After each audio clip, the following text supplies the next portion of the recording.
অতঃপর যদি তারা সাক্ষ্য দেয়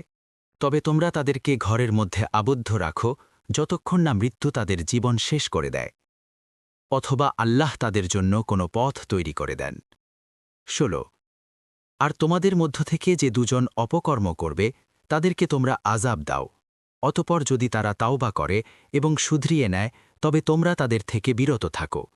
নিশ্চয়ই আল্লাহ তাওবা কবুলকারী দয়ালু ১৭ নিশ্চয়ই তাওবা কবুল করা আল্লাহর জিম্মায় তাদের জন্য যারা অজ্ঞতাবশত মন্দ কাজ করে তারপর শীঘ্রই তাওবা করে অতপর আল্লাহ এদের তাওবা কবুল করবেন আর আল্লাহ মহাজ্ঞানী প্রজ্ঞাময় ১৮ আর তাওবা নাই তাদের যারা অন্যায় কাজ করতে থাকে অবশেষে যখন তাদের কারো মৃত্যু এসে যায় তখন বলে আমি এখন তাওবা করলাম আর তাওবা তাদের জন্য নয় যারা কাফির অবস্থায় মারা যায় আমি এদের জন্যই তৈরি করেছি যন্ত্রণাদায়ক আযাব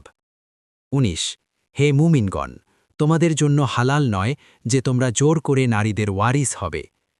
আর তোমরা তাদেরকে আবদ্ধ করে রেখো না তাদেরকে যা দিয়েছ তা থেকে তোমরা কিছু নিয়ে নেয়ার জন্য তবে যদি তারা প্রকাশ্য অশ্লীলতায় লিপ্ত হয় আর তোমরা তাদের সাথে সদ্ভাবে বসবাস করো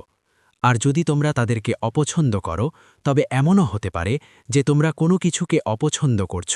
আর আল্লাহ তাতে অনেক কল্যাণ রাখবেন